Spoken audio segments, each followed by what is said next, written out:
We'll call together, call to order the Redevelopment Commission for the City of Franklin for August 21st, 2018.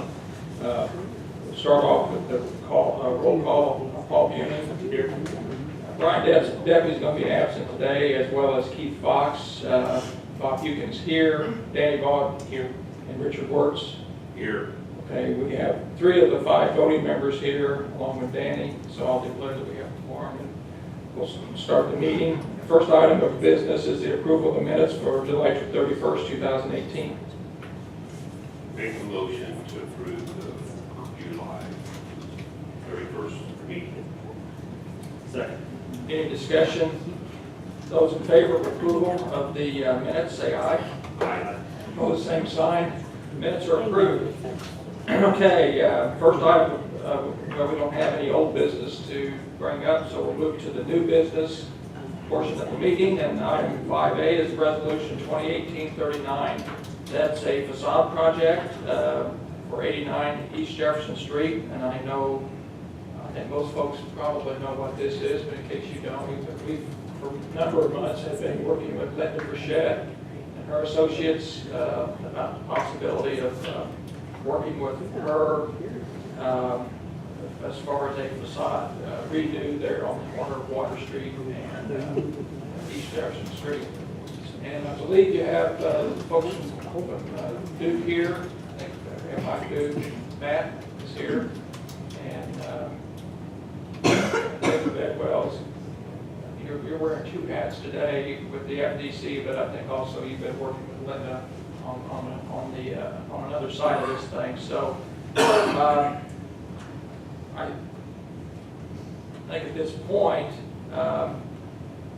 we might just have the folks do whatever order you want, but whoever goes up there, sign in, say your name, and just and go on the record, and we'll just start from that, and maybe let the Duke folks go ahead.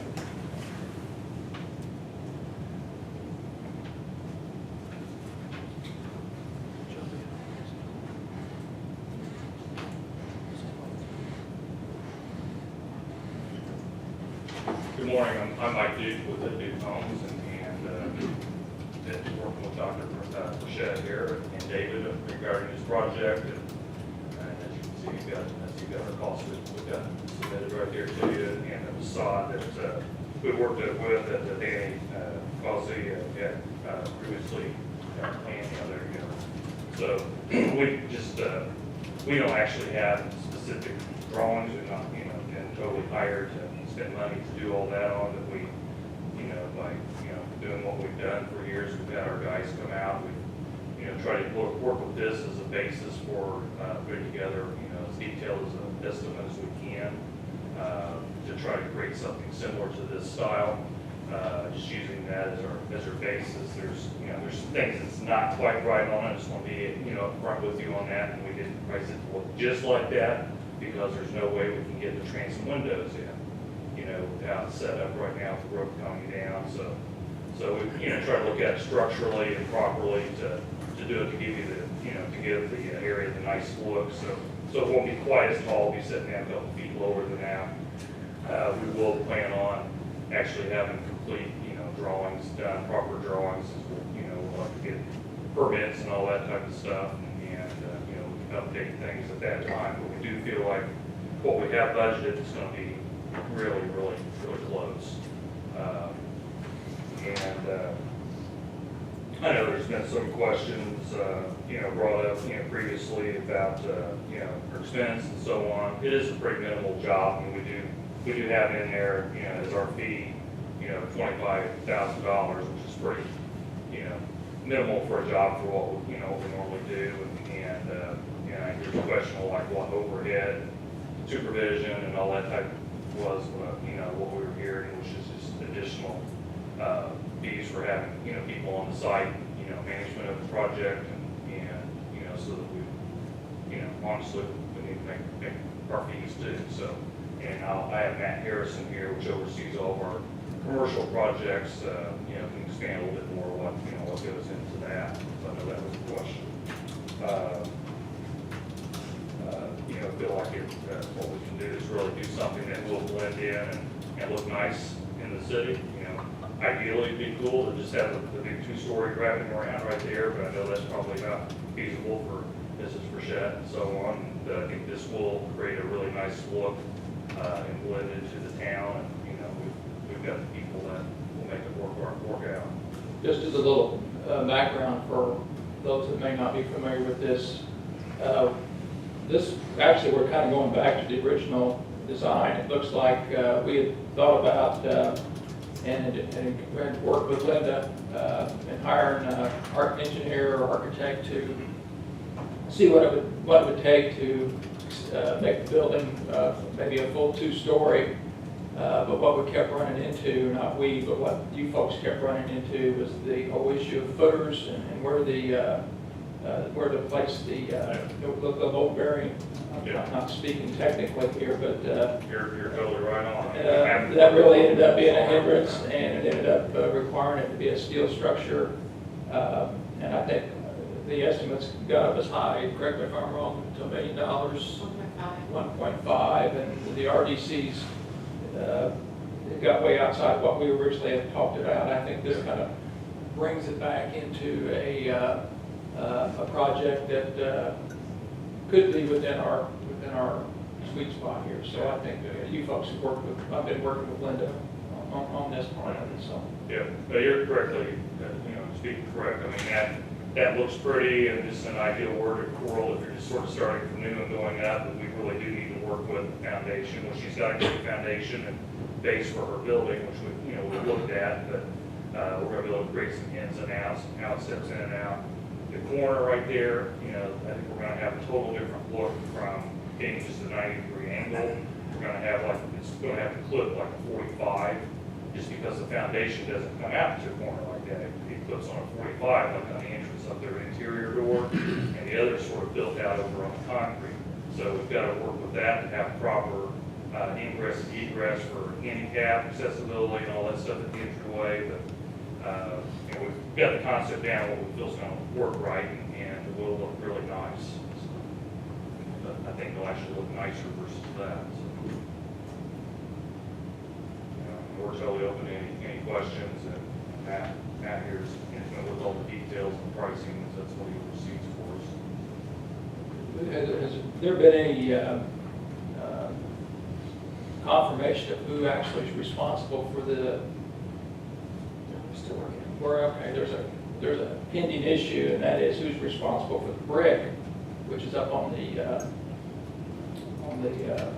you see it up there behind the structure, because there's vinyl siding that I think might have been installed when that was done originally, but underneath that we don't know. I don't know anybody really at this point knows who's responsible for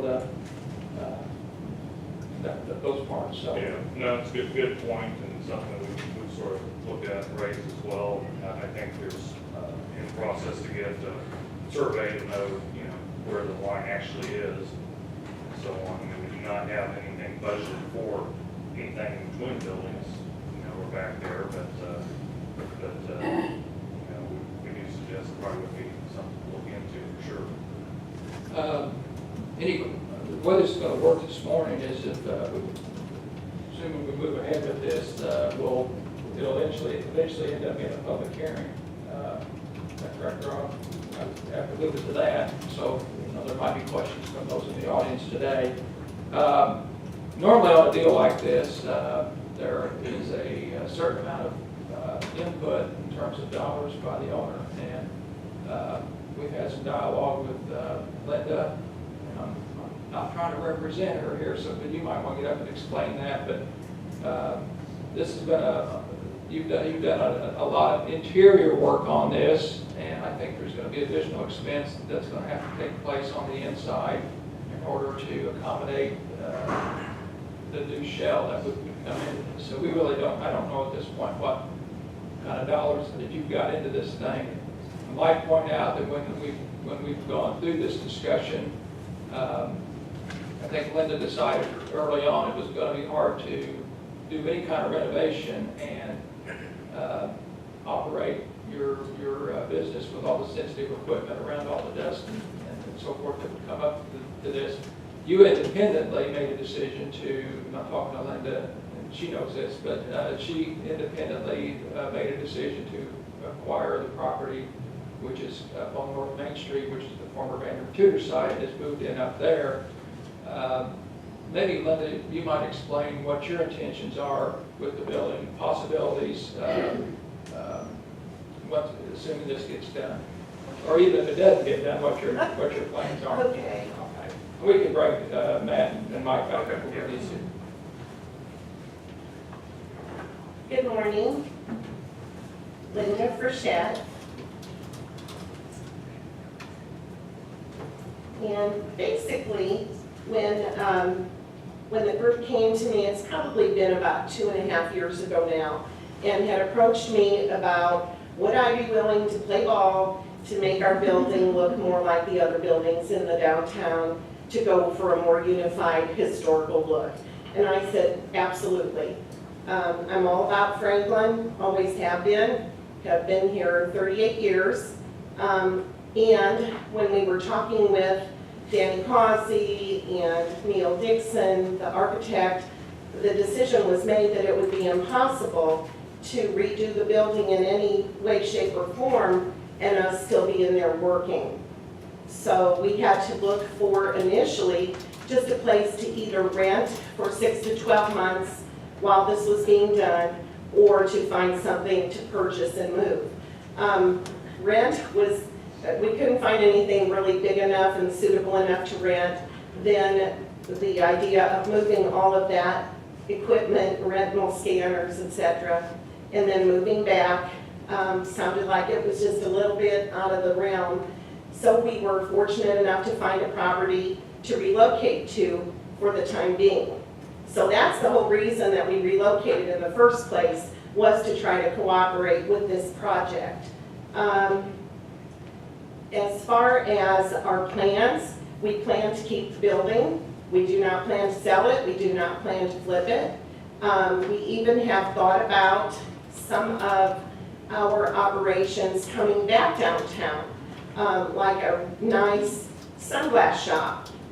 My son is also a chiropractor working in the Indianapolis area, and he would like to come home to his roots. So he was thinking about coming back and opening a practice here. So we've got a lot of possibilities for our own use, as well as we've had a lot of interest in people renting. So no plans to get rid of the building. Love Franklin, just wanted to cooperate, and that's the only reason, that we moved to begin with. Linda, how long have you operated in downtown Franklin? 38 years. Okay. So unlike maybe some new people that might come in and take the money and run, or not be true to their word, we are true to our word, and we are committed here. When you say the group approached you, what do you mean by group? The RDC. Okay, so there were representatives, kind of informally, that reached out to her to see if we might be able to put together a project Yes. that would work. So it kind of brings us kind of where we are here today. Mm-hmm. If there was an economic development agreement put in place that I don't want to use the word restricted you, but were to say if you were to sell the building within a certain period of time, that we might be able to recover. There might be other recoverages against the property, like liens or so forth, but or mortgage.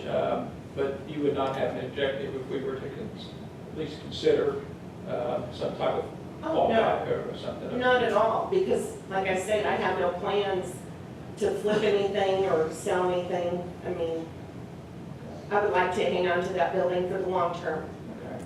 And when this was originally kicked about, what we were talking about at the RDC level, and again, nothing had been formalized, it was just discussion. There had been discussion about a possible $200,000 grant by the RDC, and since the property borders 2 streets, it would, at that time, would have been eligible for up to $50,000 in facade grants. So we were looking at about $250,000 at that time.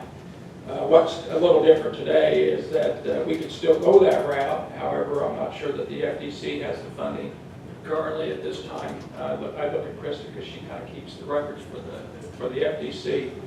More than likely, the FDC would be coming back to us for some additional appropriation in order to provide that through them. And all this would work through the FDC if approved. So we're as the resolution states, we're at a $257,000 number, and 257.5, of course, the 500 covers the cost of advertising and so forth. So kind of is where we are right now.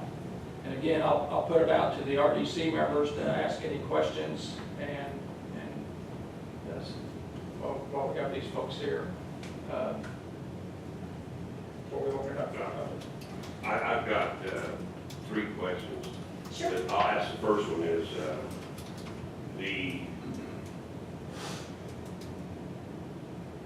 it sounds like the drawings that we have seen are going to change. The front is going to change possibly significantly. Will that have any impact? And I've heard from Bob that this is a budget and good possibility this is going to come in less. Is that reality? And then with that, Linda, what are you going to invest in this project with this? Gotcha. Well, and Dave might be the better one to talk about what I'm going to invest. I can tell you that what I have invested was purchasing another building in order to get out of it so that you could go ahead and proceed. Also, we put about $100,000 into the basement to finish it. And also, we will be responsible for probably about $100,000 to redo the main level once, because it hasn't been updated or remodeled for years, just because we were occupying the space and it was impossible to do. So Are you going to rent the basement also then? it would be part of the building, yes, yes. And then the mystery brick wall, we don't know what that holds for the future either. I mean, yeah, all of this is probably subject to determining who's Right. responsible for that brick wall on the south I mean, side. if that- west side. If the brick wall on the west side, which we're not sure if that belongs to Ryan Wadsworth or to us, if that ends up being ours, then that will be on me as well. Because it needs something. Yeah. And then the Venus property needs something. I assume that's Venus. It is. That's on Beavis. So, Okay. I mean, at least that would be my impression. But we'll work with anyone. Okay. We can go ahead and step out of the way here. Krista, you have anything? What type of, are you looking at that being a professional office then, if you rent it, as opposed to a restaurant or, I mean, Totally open at this point. no walls on the inside? Totally Or open to you're any. saying you don't know? I do not know. Yeah. Sorry, Danny. Thank you.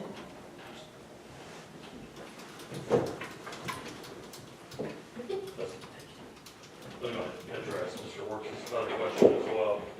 On the exterior, we use that as our basis, but we also, we took out the transom, so the parapet wall's not gonna be quite as tall. So we feel like, our budget's pretty accurate. We try to get it as tight as we can.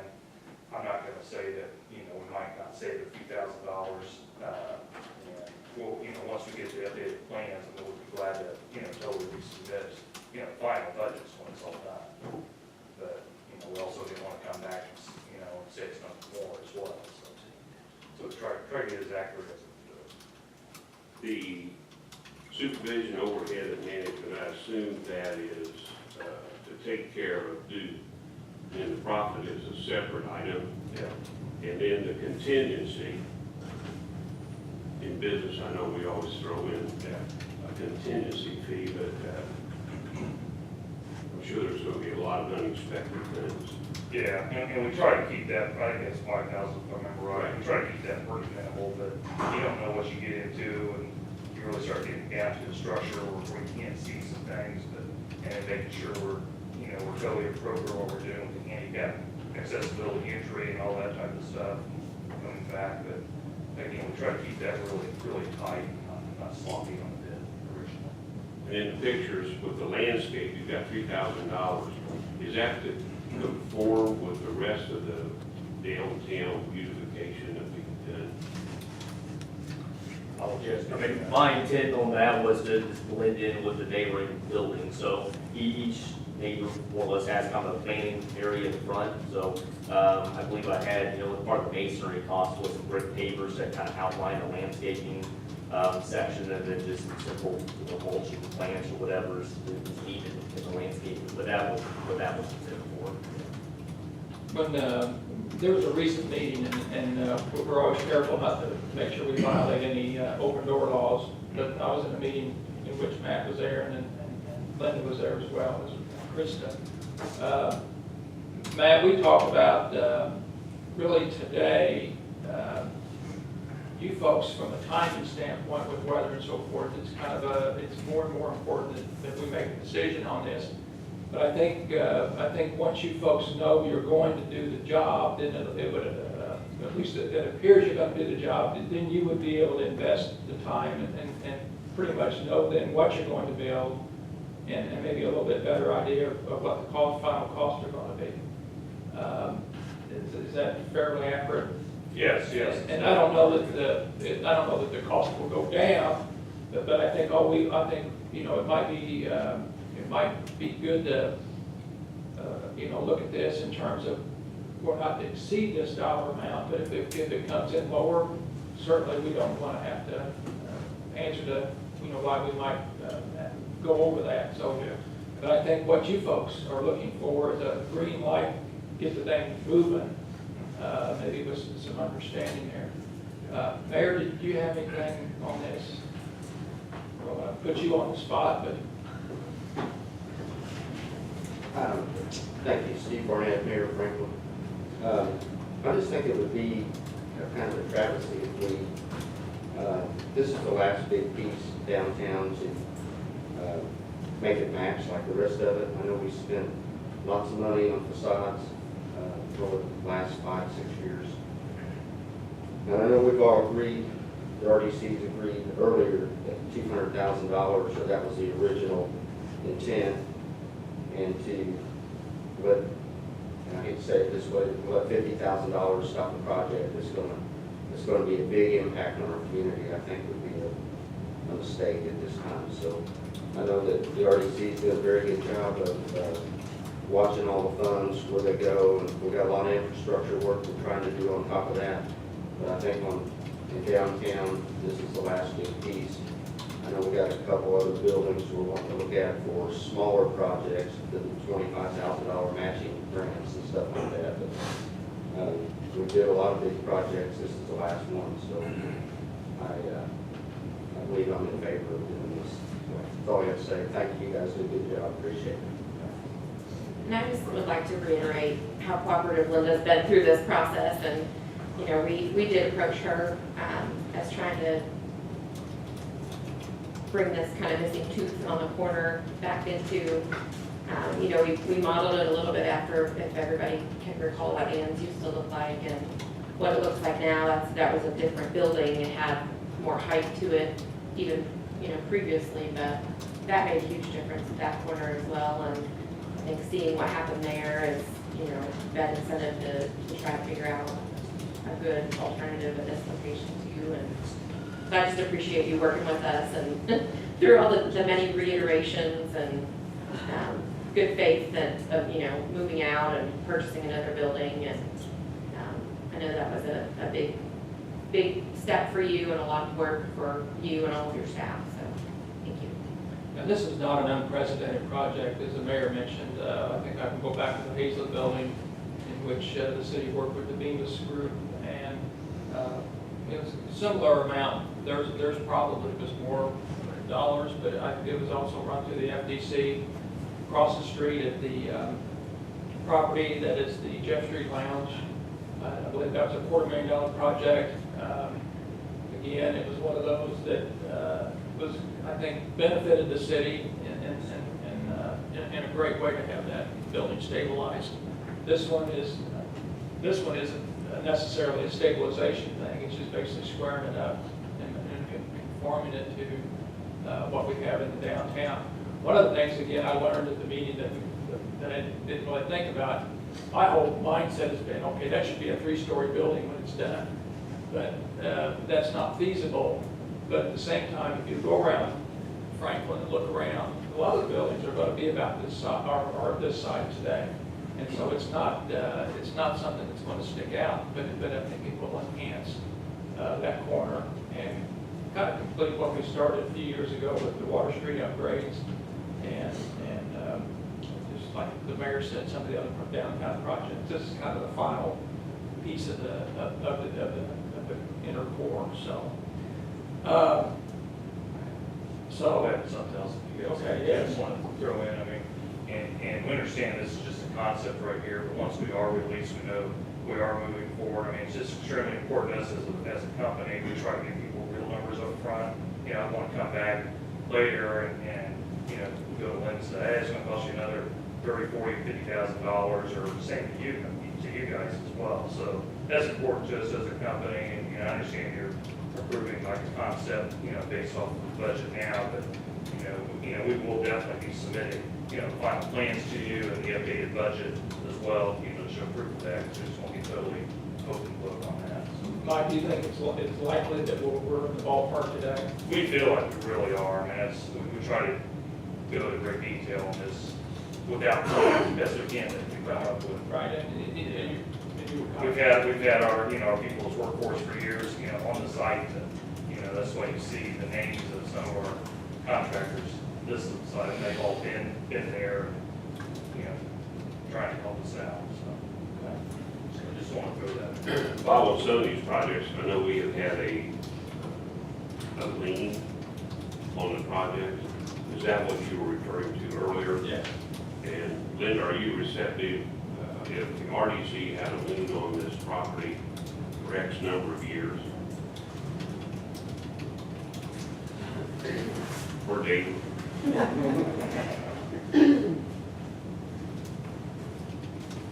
David Bedwell, FDC, Verizon Bank. I would have to check into to see if we would accept a lien behind our current liens. We have a lien on the property here in Franklin, Jefferson Street, as well as on Main Street. The way that we bundled them together was they are actually cross-collateralized with each other. So what that means is that each of them move together. So I would have to check on that to see if that's feasible to do. I do think that, and I'm not speaking for Linda, but in the spirit of what we discussed earlier, is if it's not possible to put a lien, there would be an understanding, or it would be in the economic development agreement that hypothetically, if she were to sell the property and have a big windfall enough to satisfy whatever her financier required to let go of the property, we would be able to pull back some of that over maybe over a 5-year period, figuring on 20% per year, and then that way I would call a lien if it's. We would certainly want to try that route. If the bank says no, I think you folks still would not object. I guess I shouldn't say this. There would be an EDA that would say it's just based on unsecured loan is really what. Correct. It's not a loan because it's a grant, but it would be an understanding that if within the first 5 years, if she were to sell it and somebody just made this great offer, that she just, whoever had it, couldn't walk away with it without. Correct. If there was a separate EDA between the RDC and Linda, outside of us, we're fine with that. That's no problem. I think we all understand why that. I'm going to ask one other question since you're up here, David. Originally, in my mind, I was looking at the $200,000 number, and I'm the one that started all this because I was still envisioning a 2 or 2.5 story that would block that square, hide all the impurities behind your property. But if we were to approve 200,000, is that going to stop this project? I would say yes, but I'll defer to Linda as well. I mean, do I need to come to the microphone? Is that best? No. Sure.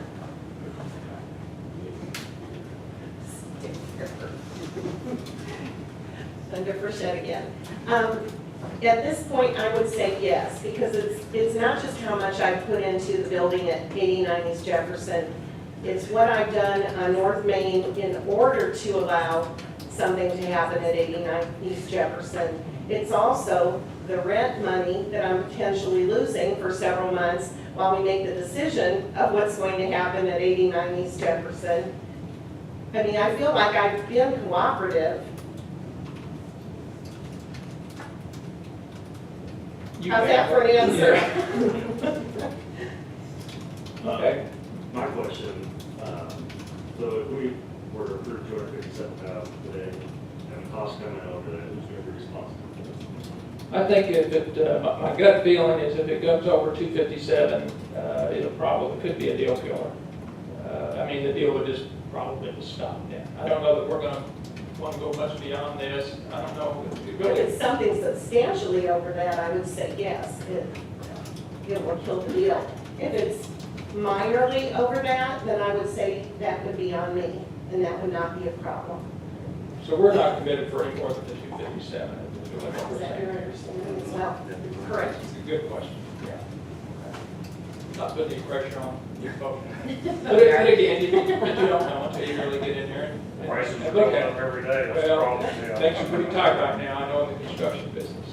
The other thing I would say is, in the 2.5 years, we've had several contractors that we've had involved.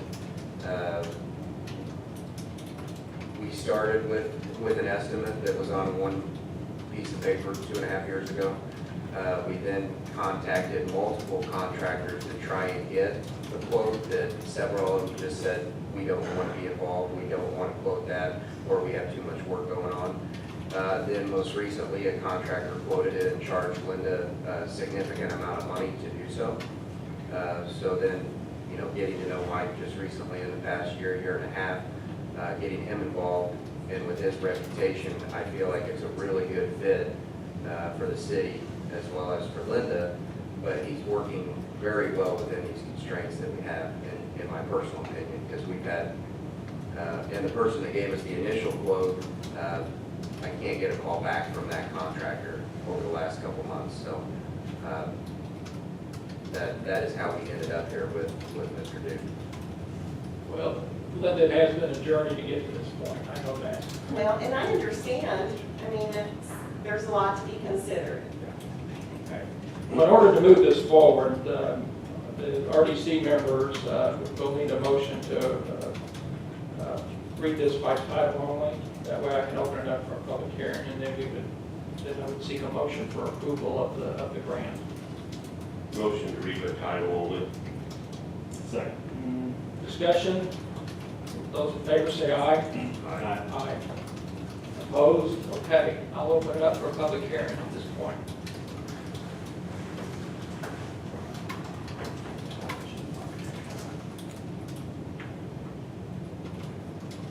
What I anticipated, it goes back to Mike, I don't know how bound you are to this, but I think that one of the things we've been looking at, I know you've looked at this when you guys have done your drawings on this, are the architectural recommendations, I guess I should say, or to, kind of keep it in the spirit of what we've got. I know in our meetings, Matt, you talked about possibly going with stone at the bottom. It could be a cost thing, but the panels that you see there is consistent with what you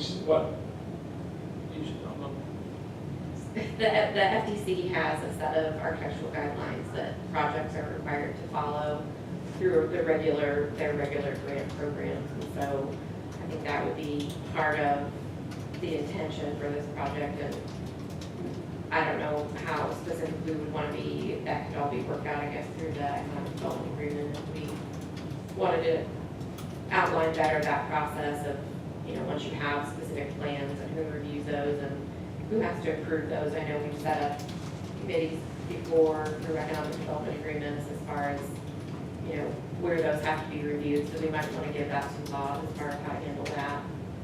just because it is a work in progress and we want to be able to keep that moving smoothly, while still, the intention of following those. I don't think anything that we even have in place would be prohibited in order to get this project done. No. So, okay. This design that's up, it was put together following those, so. Any discussion, any questions, anything from the public? If not, I'll declare the public hearing closed and ask for a motion for approval of the resolution. So moved. I will second the motion and ask for any discussion that goes along with that. So far, we're following all the legal processes. Those in favor of approval of the motion say aye. Aye. Aye. Aye. And there's no opposition, so motion's approved. So we're moving into that next phase where it's kind of like in your hands, Matt's hands. Thank you very much. Thank you, Linda, for your patience working with us. Thank you. Actually, we're excited about this. We've still got to figure out what's going on with the break back there. Who owns that, I guess, but Chris is working on that end of it. David, thank you for your help hanging in there with Linda, or vice versa or something. I know you guys have been talking a long time on this, so. Okay, that closes this part of it, and again, thanks Matt and Mike for coming in and working with us on this. Looking forward to having you involved. Mark, that we're in the Yandy Street design fees.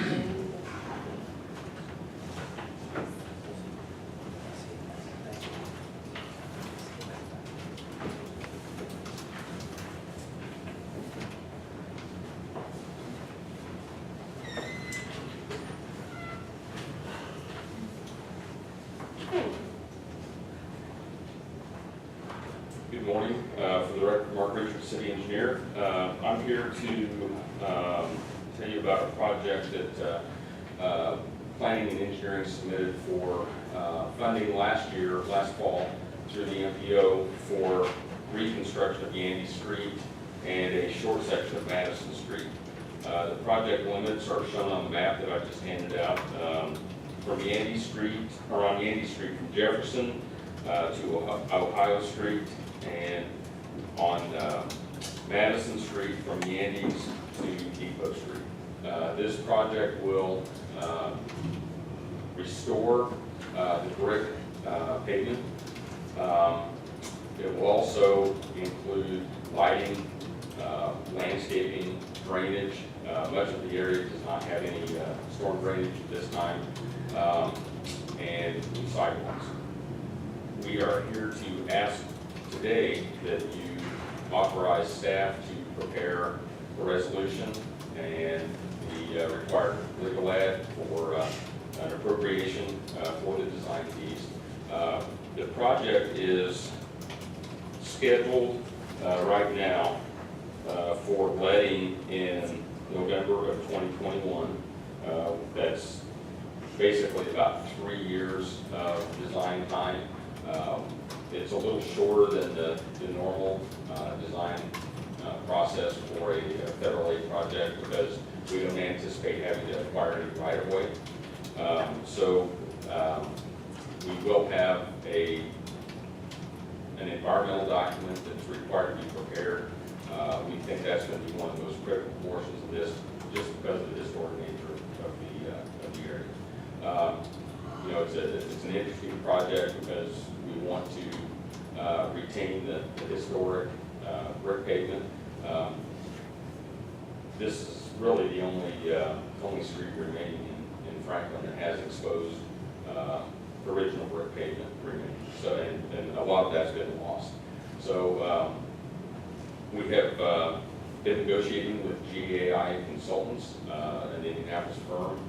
They did help us to prepare the application, develop a lot of the cost estimates for the project, and we would like to award that contract then once the funding is in place. The proposal that we have is $309,000, and that includes all of the design fees through letting and post-letting construction assistance. It does not include inspection, but it includes assistance from the designers to assist the inspection firm. And we don't know if that would be at this time. So really you need a motion. Krista, we're just moving this to a resolution for next meeting, correct? Is that what that is? Okay. That's correct. And this is a project that the funds have been included on Krista's cash flow spreadsheet for about the last, 9 months of it. Question for you, Mark, and Yes. I'm not taking a position on this. I can ask this question, and I don't have a problem either way it goes. Along Andes Street, the curbing is actually a stone curbing. Will that be eliminated? We have discussed that with the consultant, and we would like to try and reuse as much of that as we can. And we will also consider, depending on the cost, replacing any sections that we can reuse with limestone Yeah, curbing. that's a unique curbing that Yeah, they have. it is. Okay. Yeah. Okay. And again, this is, I think that's one of the reasons why we did get funding from the MGO. They look at this as a way to kind of put back some money into the historic features of an older downtown area. What's going to happen to some of the folks that have brick sidewalks? There's I know of one, but would that be eliminated, or will that be, That's still. this is kind of, yeah, that's, Yeah. yeah. Typically, the contractor does their best to restore, whatever they can that was there. The issue that you run into with brick sidewalk is it still has to meet ADA standards, Yeah. and it's very difficult. What I'm thinking about is pretty loose, Yeah. just brick. I mean, they're not really set, they're really stable. So the amount that we had in the cash flow analysis, I think it was based on the estimate, it was, I think, about 309. And so when Mark and I talked, we thought, yeah, he had requested just a little bit of contingency in there. So you'll see later in your cash flow analysis that that's been bumped up to 320,000. So I think that's the amount that you're requesting to That's be correct. advertised for today, for the next meeting. So we're needing a motion to authorize legal counsel to prepare the docs and have us set for a resolution at our September meeting. And so Mark, can you kind of explain to you as far as the next steps? We would have the design, but then the request that would come back as far as funding for the actual construction and those amounts? Yes, the construction is funded at 80% by the federal government, along with inspection. The estimate at this time, and so, as you know, it's very early, so it's subject to change.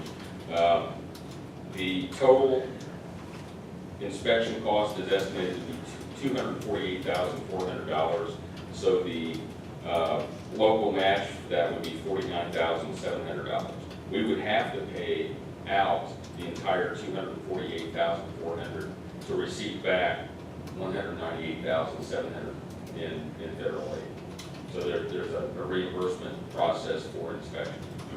For construction, the total construction amount is $1,987,300. We would be required at the time of letting to fund 20% of that total cost, and then NDOT would handle the rest of the, they would handle all the construction, pay applications and so forth.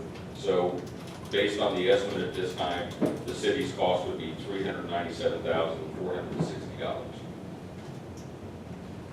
And again, that payment would be required if there's a letting in November of 2021. I would say no later than January of 2022 would be that required payment. So the city's overall, I'm just repeating what you said, would be around 397, the whole project and all that. Well, 397 for construction. Total all-in cost for the city on a $2.54 million project would be $756,000. So the design fees are not reimbursable. The design fees This are is not our reimbursable. upfront investment. The MPO does not fund the design phase. And this, we've done this for all the other projects as well. The design fees are at our cost, and then There are a very few projects that they do reimburse design fees, but not many. not this Okay, looking for a motion.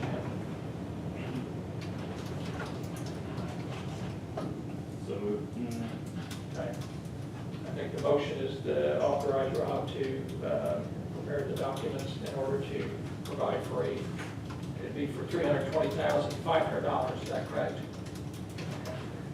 Okay. For a second. Okay, any discussion? Those in favor say aye. Aye. Aye. Opposed, same sign. Approved. Thank you, Mark. Thank you. Okay. You might as well stay up here, that looks like. US 31 pedestrian enhancements and congestion mitigation discussion. This is a project that the city is working to partner with NDOT. It's a little different than a typical federal aid project. This is for pedestrian and congestion mitigation enhancements along US 31 from the south jurisdiction of the city all the way to the north end. There would be pedestrian trails along each side and intersection improvements along the entire border. The city would be, in accordance with the oral agreement at this time with the state. The state is in the process of developing an interlocal agreement to send to the city, and Lynn Gray will review that. But it will outline the specific responsibilities of both the city and the state.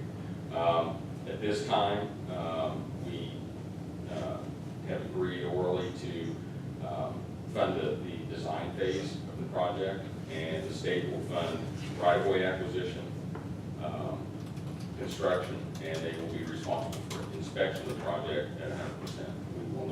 We would not be involved in any of those phases from a cost standpoint.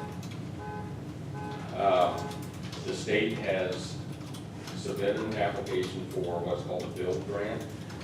It's the former type grant program. If they are successful in securing funding under that program, we would be looking at a 2021 construction, which means we are very short in time. So we need to get some design services underway at this time. What we would like to ask is that the commission authorize staff again to prepare the resolution and the legal advertising necessary for consideration at the next meeting for a $100,000 preliminary design contract. This would cover 100% of the environmental costs, the environmental document that has to be prepared, as well as a significant portion of survey costs. The environmental document costs are estimated to be about $34,000, and then the balance would go towards survey. It's important that we get started with the design as soon as possible in case we are successful or the state's successful in receiving that bill grant. Would this be paid out of the, US 31 tip. okay, the new TIF? Yes. Okay. I got two questions that I've asked before. Number one, with this long corridor, is it possible to put some of the utilities that are running on 31 underground? And secondly, when you look at the new construction and buildings and businesses, almost all of them have all of their utilities underground. So if we're going to fix 31 for the next 50 to 100 years, it would be an ideal time to put as much as possible underground. And could that be included in the? We can, what we can do is the actual proposal for full design services will come back later in the year, toward the end of this calendar year. So we can certainly include that. I would suggest that we investigate those costs to determine, what the cost implication would be, because I can guarantee you that NDOT would not participate in relocation of those utilities underground. That would be a cost that would have to be borne 100% by the city. But we can certainly investigate that and include that in the design services. As I look at the next, like I said, 50 to 100 years of this project, which is going to be a great addition for Franklin, we should do as much as possible for the safety and the environmental and aesthetic value for our city. The second question to add, and I know I've heard IDEM's not in favor, but is it possible to incorporate into this crosswalks over 31, which would access the east and west side of Franklin and make it easier for students on the east side of Franklin to get across 31 to the schools and activities on the west side of 31? We can make that request as well. Again, I would think that NDOT would probably not consider funding that portion, but I would also say that the design has contemplated at-grade crossings along 31 at several locations. Those would be safer now than the current configuration of 31 because there will be rest areas in the medians that would allow people to cross. They wouldn't have to cross the entire width of the road at one time. They could cross in the middle, and then at the next phase of the light, they can cross to the other side.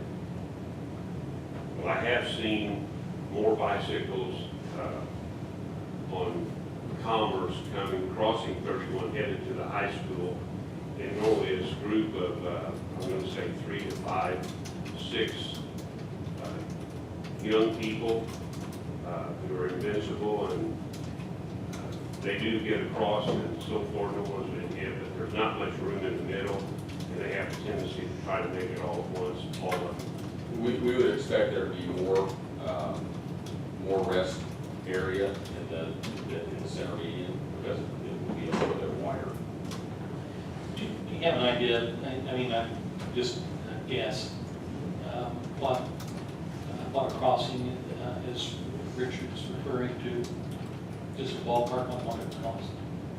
For a pedestrian bridge over. Costs that I have seen for a similar bridge in Greenwood on 31 on the south side of town was about $2.5 million. Those were estimates from 10 years ago. So if you apply an inflation factor, I'd say you're probably going to be in the probably $3.5 million range for a pedestrian bridge. Mark, could you be a little more specific as far as where this would go from south to north? Yes, this would start at South Main Street Okay. and extend all the way to Israel Lane and Knollwood subdivision. Now, I'm not going to hold you to this, but 100% funding of all that, is this like a $20 million project? It's not a $2 million project, You can double that. 50 million? Yeah, probably 40 or 50.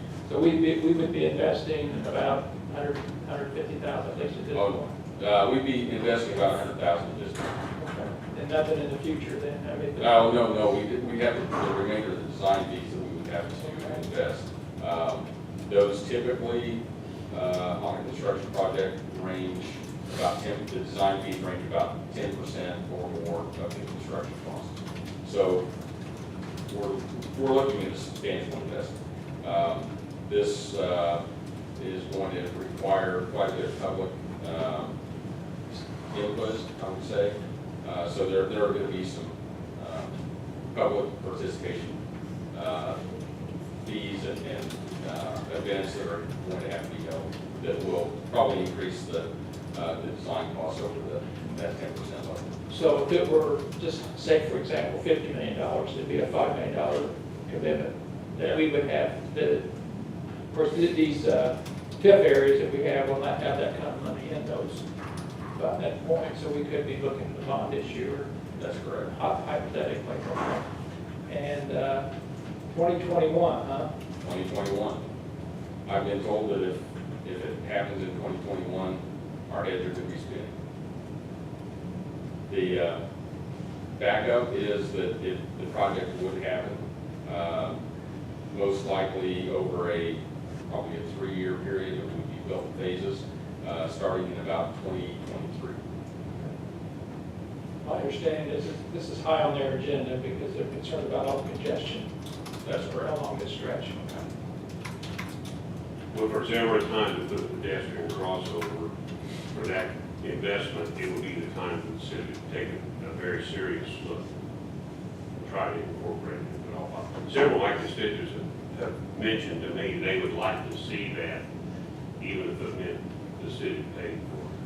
One other benefit of this project is NDOT would be replacing the culvert structures at Canary Ditch, where they cross just 31 just south of Walmart. Those are grossly undersized, and they would be expanding those to prevent some of that upstream flooding that's occurred. Any other questions of Mark? This is for the entire length, so the whole city limits of 31 all the way to Norwood. That's correct, yes. Certainly, as this progresses, there'll be others involved at the city level than us, so. Absolutely, yes. So what you're needing is a action to authorize legal counsel to prepare docs to, so that we can have a resolution for the next meeting. That's correct. And in the amount of $100,500. Correct. Looking for a motion. I would make a motion to authorize. Where do you have this morning, aren't we, Paul? Where do you have? Second. Any discussion? So this would need to come out of the US 31 north and south TIF districts. That's correct. Clarify, Rob, for that resolution. Those in favor say aye. Aye. Opposed, same sign. Motion approved. Thank you. Thank you, Mark. Okay, item D, Shell Building Disbursement Request number 6. And I see Chris here. Yeah, so I received this request from Greg Marks Friday. I know there's been some questions. Normally we receive a little bit more detail as far as the work that's been completed. I did request that from him yesterday. I received that late in the day and actually some this morning. So, Chris, I don't know if you want to expand on that a little bit, but we also have some detail from one of the requests for a potential purchaser that shows what is remaining and what has been completed to date. So I do have that information, but I have not sent that out to any of the RDC members. Sure.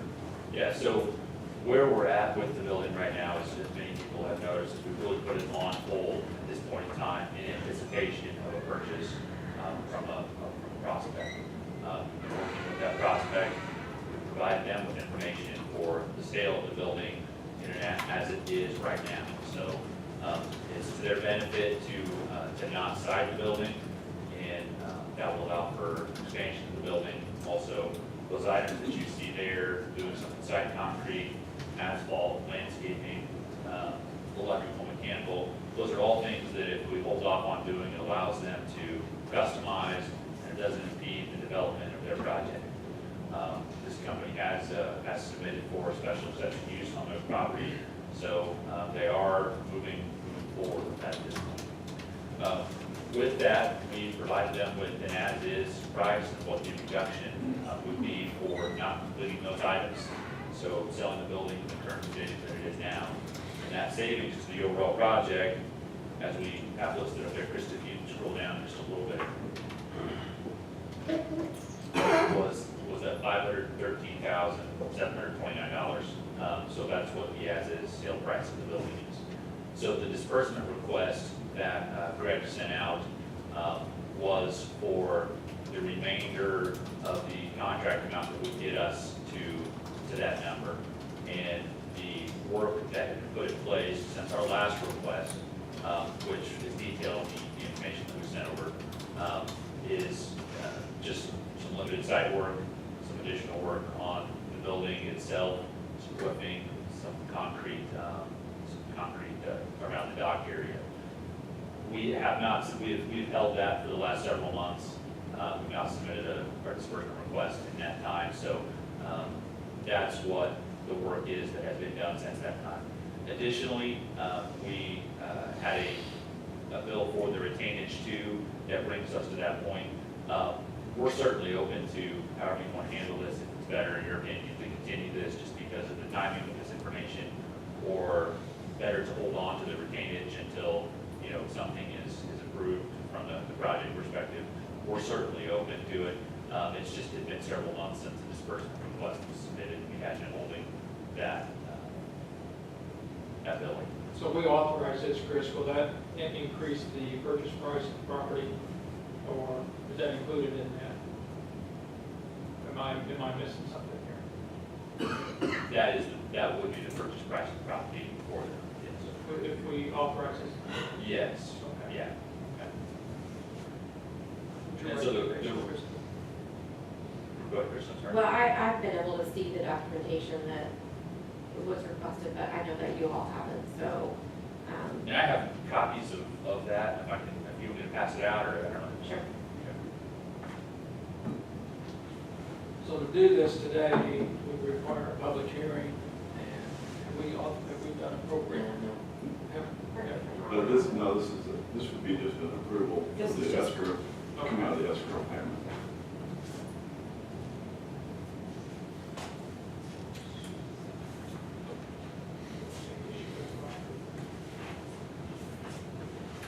There's two there, sorry. You recommend? I've got two here. There's one's for, and one is for the retainage there.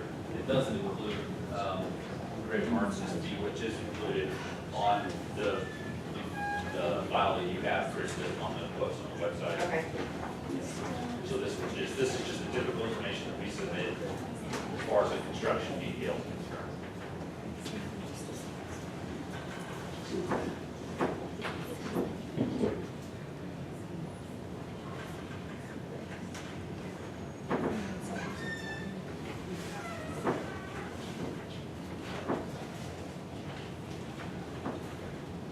All right, well, I'll just, Krista, I'm going to defer to you on this. What's your recommendation on this?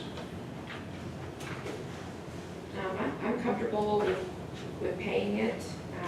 This is our contractual amount. They have provided the detail that was requested.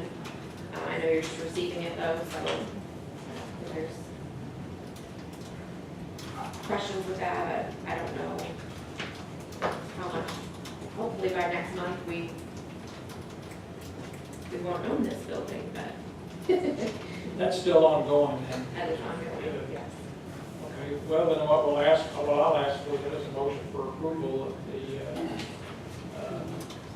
release for the escrow in the amount of, what's that, 300? I would make the motion to go ahead and pay the Shell Building disbursement request number 6, $350,000, $996.50. Any discussion? Those in favor say aye. Aye. Opposed? Approved. Thank you, Chris. Very good. Okay, that concludes new business, and that takes us to other business, which are the financial reports.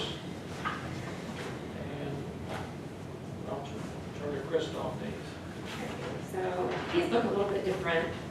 Let me get back here. So I have tried to simplify this out. We had previously included on your financial report the US 31 TIF districts. Those are separate TIF districts, and I know that Jane Rhodes has created separate accounts for those through the council, and so that's been completed. So I did remove those from your first report because those funds can't be spent in this area. And so that looks a little bit different there on this one. In your receipts, those are taken off there. And then I created another page that just tracks those individually. We obviously haven't spent anything out of those. So this page shows the receipts from those TIF districts, along with up here, the dollar amount that was received last year. So 43,233 last year. And then for this year, we did receive the 94,490 and the 116. We have asked Jeff Peters to update those amounts going forward. So I just used the numbers based on what his projections were, but those could change based on those updated revenue projections. But for now, I think that's a conservative approach of what we should receive total this year between those two disbursements. So that total is the 421,353, and so if you add that to the 43,233 that we had from last year, that is what gives you your cash balance at the end of the year of the 464,586. I have updated the TIP bond just because there's a couple of items that we've gotten reimbursements from NDOT from, and so when those funds come back in, we have these resolutions open so that we can then pay those back out, so that we're not carrying a balance on the bond until all those funds are reimbursed. So these will just change very slightly, but I will continue to include those. Are there any questions on any of those?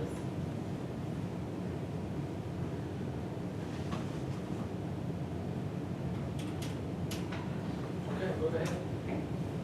Takes you to the cash flow analysis. That has been updated along with the projects that we discussed today. And I can point out that the Andy Street design is on there for $320,000 at the bottom. The local match for the Westview roundabout, all of those upcoming projects that we have. I know that we've discussed in the past, and so everything that was approved last month was moved up above to approved projects, and then those that are still under consideration are listed there. You will not see the $100,000 for the US 31 TIF because that won't be paid out of this fund, and so that is not listed there. That would be listed on that separate report. Are there any questions on the cash flow?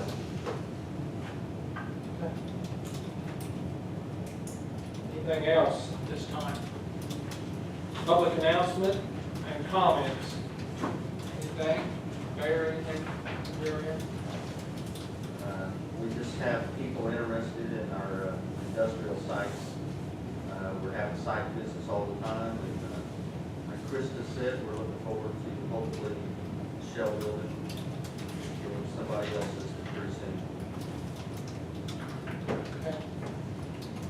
Looking around the room here, Emily, you've got something coming up at the end of the month. Yeah, so this coming Saturday is the Corn Hops and Wine, so it's our local wine and beer festival from 5 to 7 p.m. And then we have our Frisbee Farmers Market. We only have 2 farmers markets left, so make sure you come out on Saturday mornings from 8 to 12. You announced something last night, I don't know if it was an announcement or not, but you mentioned, We are, Discover Downtown Franklin is in the process of planning an art fair and alley activation initiative for next fall. So we're really excited about announcing that and working on that. it's exciting to hear about that. So, okay. Anybody else? I don't see Les. I've heard rumors that the GOT has disbanded, but I don't know if the validity of that is correct or not. But, okay, if there's nothing else to bring up, I want to thank everybody and wish you all a good day. Say the meeting's adjourned. Thank you.